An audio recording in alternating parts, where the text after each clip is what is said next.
హైడ్రా ఇప్పుడు కూల్చివేతలు జరుగుతున్నాయి. నిజంగానే మరి ఇన్నాళ్ళు మనం ఆక్రమణకు గురైన స్థలాలను కాపాడుకోవాలనుకుంటున్నాం గదా! ఈ ప్రభుత్వం చేస్తూ ముందుకే వెళ్తామని అంటున్నది. దీనిపైన మీ హైడ్రా కాన్సెప్ట్ కొంత క్లిష్టమైంది అది. దానికి 2, 3 అవరోధాలు గూడా ఏర్పడతాయి. ఉంటాయి గూడా. దానికి నిజంగా లెజిస్లేషన్ చట్ట ప్రకారం చేయగలిగితే ఇంకా చాలా గొప్పగుంటది. ఇప్పటికే అనేక జీవోలు, అనేక విధానాలు పర్యావరణాన్ని రక్షించాలనే అంశం కొద్దీ చెరువులు, కుంటల్ని రక్షించాలని అనేక జీవోలు జారీ చేయబడ్డాయి. కానీ ఉల్లంఘనలు యథేచ్ఛగా జరుగుతున్నాయి. నేను అనుకుంటా చెరువులు, కుంటలు ఉల్లంఘన జరగొద్దు, ఎఫ్టీఎల్ పెట్టాలని నేను అనేక రిప్రజెంటేషన్లు ఇచ్చిన, అనేక సందర్భాల్లో ప్రభుత్వాల నుంచి ఆదేశాలు కూడా పొందిన, కానీ అవి ఆచరణలోకి అమలు కావు. పట్టణ ప్రాంతంలో ఇవి అనేక ప్రాంతాల్లో నిర్లజ్జగా వాటిని అతిక్రమణ చేసిన వాళ్ళు చాలామంది ఉన్నారు. వాస్తవంగా హైదరాబాద్లో ఈ మధ్యకాలంలో ఒక సదస్సు కూడా జరిగింది హెచ్ఎండి ఆధ్వర్యంలో. దాంట్లో కూడా వేల చెరువులు కనుమరుగై వందల సంఖ్యలకు వచ్చిన వాస్తవాలను కూడా వాళ్ళు వెలికి తీసినారు. ఇవాళ హైదరాబాద్ కూడా దాదాపు హెచ్ఎండిఏలో అది ఓఆర్ఆర్కు లోపట భాగమని చెప్తున్నప్పటికీ కూడా దాంట్లో కూడా సమర్థవంతంగా చేయగలిగితే చాలా గొప్ప విషయం. ఎందుకంటే చాలామందికి తెలుసు ఎఫ్టీఎల్ లెవెల్లో అనేక ఉల్లంఘనలు జరిగినాయి. ఒక రకంగా చెప్తే ప్రభుత్వాలే ఉల్లంఘనలు చేసిన సంఘటనలు కూడా ఉన్నాయి. నాకు గుర్తుంది కాంగ్రెస్ ప్రభుత్వ కాలంలోనే ఈ ఐమాక్స్ థియేటర్ కన్స్ట్రక్షన్ మీద పి జనార్దన్ రెడ్డి గారు అసలు ఒక సభా సంఘమే నియమించబడ్డది దాని మీద, ఉల్లంఘనలు ఏ మేరకు జరిగినాయి, ఎక్కడ జరిగినాయి అని. అట్లాగే బుద్ధ పూర్ణిమ ప్రాజెక్టు పేరు మీద అక్కడ ప్రాజెక్టు చేద్దామని చెప్పి కూడా ఆలోచించినప్పుడు అది చట్టరీత్యా సరైనది కాదని కూడా వాదనలు వచ్చినాయి. మరి అనేక రకాలుగా ఉన్నాయి. నిన్న ఓవైసీ గారు కూడా ఒక ప్రశ్న వేసి నెక్లెస్ రోడ్ కూడా ఎఫ్టీఎల్నే ఉంది, తీసేస్తారా అని అడిగిండు. ఇటువంటి అనేక అంశాలు ఉన్నాయి. ఇవాళ వ్యక్తులు ఆక్రమించుకునే ఒక భాగం అయితే వ్యవస్థలే ఆక్రమించినవి ఇంకా అనేకం ఉన్నాయి. ఇక వీటన్నిటి మీద చేయాలంటే చాలా హర్క్లెన్ టాక్స్ కింద చేయాల్సిన అవసరం ఉంటుంది. ఏ ఒకటి రెండింటిని చూసి సంతృప్తి పడడము, లేకుంటే ఒకటి రెండితోటే మొత్తం మార్పు వచ్చింది అనుకుంటే కూడా సరైనది కాదు. వాస్తవంగా ఒక బయట కొన్ని ప్రశ్నలు ఏమైనా ఎత్తున్నప్పుడు దీనికి బ్రహ్మాండమైన లెజిస్లేషన్ కూడా తీసుకొచ్చి అన్నిటినీ కలిపి ఒక సమగ్రమైన లెజిస్లేషన్ చేస్తే కూడా బాగుంటుంది. చేస్తే అందరూ కూడా హర్షిస్తారు దాన్ని ఎవరికి సంబంధం లేకుండా చేయడం మంచిది. లేకపోతే రాజకీయ విమర్శలు కూడా వస్తున్నాయి. రాజకీయ ప్రత్యర్థుల కోసమే వీటిని బయటికి తెస్తున్నారు అనేది కాదు. సంకల్పం ఎంత గొప్పదైనా ఆచరణాత్మకంగా బలంగా ఉన్నప్పుడే దాని ప్రభావం కనపడుతుంది. కాబట్టి దీన్ని సమగ్రమైన రూపంతో చేస్తే బాగుంటుందని చెప్పి నా అభిప్రాయం. అంటే దీంట్లో మనం ఎక్కడో దగ్గర ప్రారంభం కావాలి కదా, ఎవరో ఒకరు చేయాలి కదా అని మీరు అన్నది 2-3 రకాల ఆటంకాలు రావచ్చు అనేది. ఎక్కడో దగ్గర ప్రారంభం కావాలి అయింది. బహుశా ఆ 2-3 ఆటంకాలు ఏముండవచ్చు హైడ్రాకు? కొన్ని చట్టపరమైనవి కావచ్చు. చట్టపరమైన దాంట్లో నిన్న హైకోర్టు ఒక ప్రశ్నలు ఏమనెత్తింది. మీరే పర్మిషన్లు ఇచ్చి, మీరే రిజిస్ట్రేషన్లు చేసి, మీరే అనుమతులు ఇచ్చి, మీరే కూలగొడతారంటే 20 ఏళ్ళ తర్వాత కూలగొడతారంటే ఎట్లా అనేది ఒక మౌలికమైన ప్రశ్నను వేసినారు. సరే 20 ఏళ్ళు దాని మీద హక్కు అనుభవించిండు కదా, ఇంకెందుకు ఆశపడతావు అనేది కూడా ఇంకో వాదన ఉంటే ఉండొచ్చు. నీది కానీ దాని మీద కూడా నువ్వు హక్కు అనుభవించినవు, ఇంకా ఇప్పటికే దాని మీద ఇది చేసినావు. ఇటువంటి వాదనలు వస్తూనే ఉంటాయి. కాకపోతే ఏమిటంటే స్పష్టంగా దీని మీద ఒక విధి విధానాన్ని రూపొందించుకొని అందరికీ ఒకటే line, there should not be any difference between నీకు నాకు మధ్య పర భేదాలు లేకుండా చట్టం ముందట అందరు సమానులనే ఉద్దేశం కొద్దీ చేస్తే మాత్రం మంచి ఫలితాలు వచ్చే అవకాశాలు ఉన్నాయి. అయినప్పటికీ కొన్నిటిని మనం రివైవ్ చేయడం అనేది సాధ్యమైన పని కాదు. ఎందుకంటే కనుమరుగైపోయినాయి అక్కడ. కొన్ని ప్రాంతాలు పూర్తిగా కనుమరుగై కాలనీలు ఏర్పడ్డాయి. అక్కడ అనేక ప్రాంతాల్లో చెరువులనే కాలనీలు ఏర్పడ్డ పరిస్థితి ఉంది. ఎఫ్టీఎల్ లెవెల్లోనే బఫర్ జోన్ కూడా కాదు, ఎఫ్టీఎల్లోనే కట్టిండ్రు, మాయమైపోయినాయి, కనబడకుండా. అది ట్యాంకులనే కట్టిండ్లు అక్కడనే రోడ్లు పడ్డాయి, లైట్లు పడ్డాయి. ఇప్పుడు మీరు చూస్తే అది రోడేనా, ఇది చెరువేనా, ఇది ఎక్కడో చెరువు ఉండే ఇదివరకు ఎక్కడుంది అని అనుకునే ప్రాంతం హైదరాబాద్లో అనేక ప్రాంతాలు ఉన్నాయి.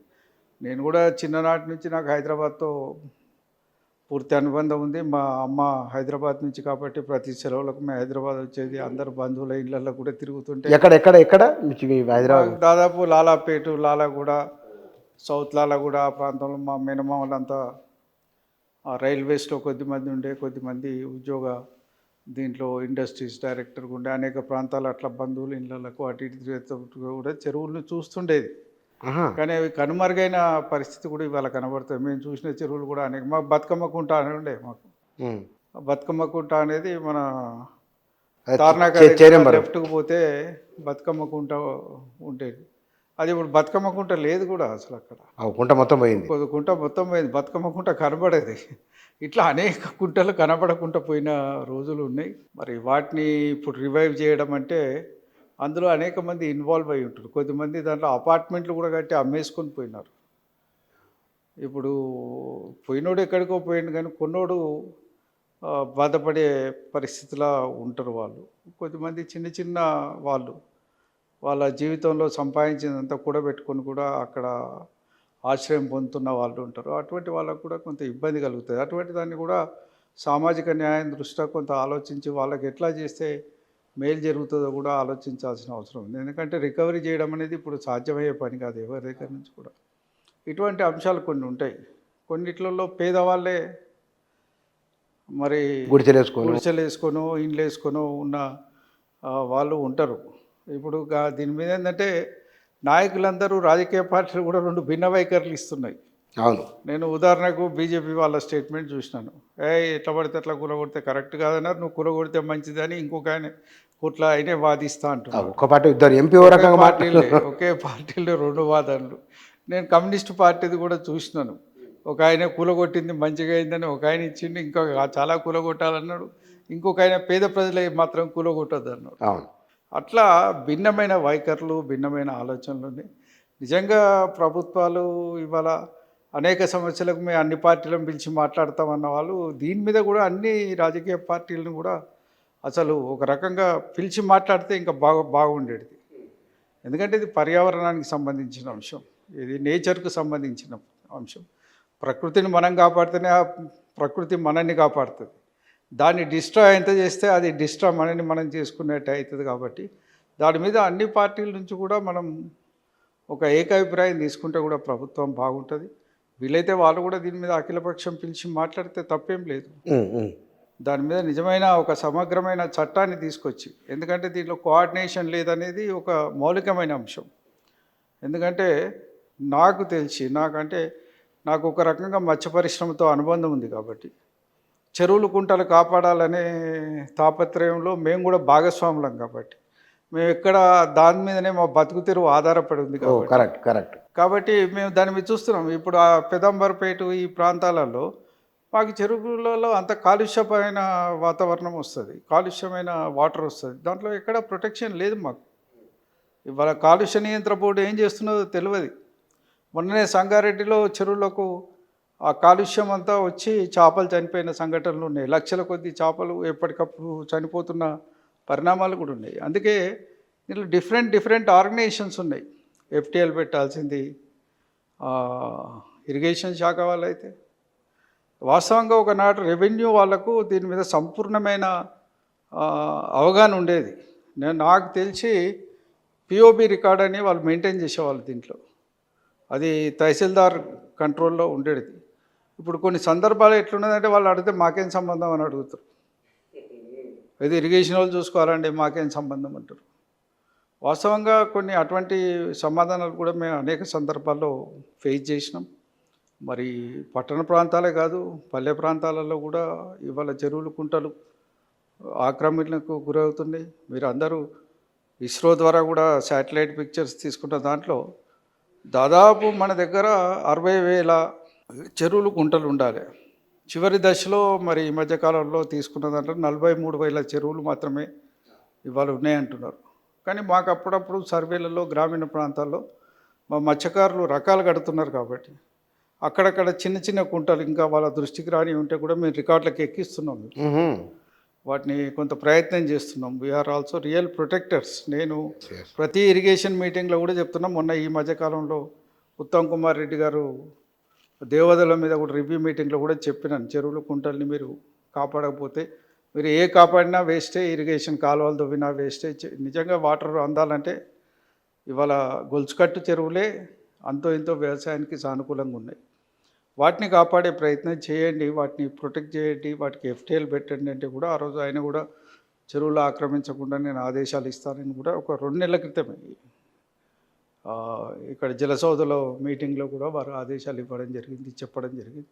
ఖచ్చితంగా దీని మీదనైతే ఒక స్పష్టమైన విధి విధానాలతోటి రావాల్సిన అవసరం ఉంది. ఇంకా హైడ్రా అందరికీ అర్థమయ్యలే, ఎవరి కనోటేషన్స్లో వాళ్ళు రాస్తున్నారు ఇప్పుడు. అవును. ఎస్. కాబట్టి అట్లా కాదు, ఒక స్పష్టమైన విధి విధానాలు. నిన్ననే చూసినాం 1972లో, ఈ మధ్యకాలం 2012లో వచ్చిన ఒక జీవో పరిస్థితి కూడా నిన్న చదివినాం. బఫర్ జోన్ తర్వాత రిక్రియేషనల్ జోను, రిస్ట్రిక్టెడ్ జోన్స్, ఇటువంటి జోన్స్ ఎన్ని ఉన్నాయి, ఎట్లా ఉన్నాయి, ఉన్నప్పటికీ కూడా ఎట్లా ఏ విధంగా వైలేట్ అయింది. ఇప్పుడు వైలేట్ అయిన వాళ్ళ మీద చర్యలు తీసుకుంటామని చెప్పి కూడా హైడ్రా అధికారులు చెప్తున్నారు. నిజంగా అంత యంత్రాంగం ఉందా? వాళ్ళు 3000 ఉద్యోగాలు ఏదో కావాలని చెప్పి కూడా రిక్వెస్ట్ చేసినట్టు ఉన్నది ప్రభుత్వం. మరి దానికి కావాలంటే తక్కువేం కాదు, బడ్జెట్ ఇవ్వాలి, వాళ్ళకు సంపూర్ణమైన అధికారాలు ఇవ్వాలి, కోర్టులకు వాటికి వీటికి కావాల్సిన ఫేస్ కూడా చేయాలి. ఎందుకంటే నిన్న పొద్దున కూడా కొడితే మధ్యాహ్నానికి దాని మీద స్టే ఆర్డర్ వస్తుంది. అవును. కాబట్టి ఇటువంటి న్యాయపరమైన చిక్కులు కూడా రాకుండా దానికి న్యాయ వ్యవస్థకు కూడా దాన్ని ఇబ్బంది లేకుండా ఉండాలంటే ఒక చట్టపరమైన అంశంగా దీన్ని తీసుకొస్తేనే, లెజిస్లేషన్ తీసుకొస్తేనే బాగుంటుందనేది నా అభిప్రాయం.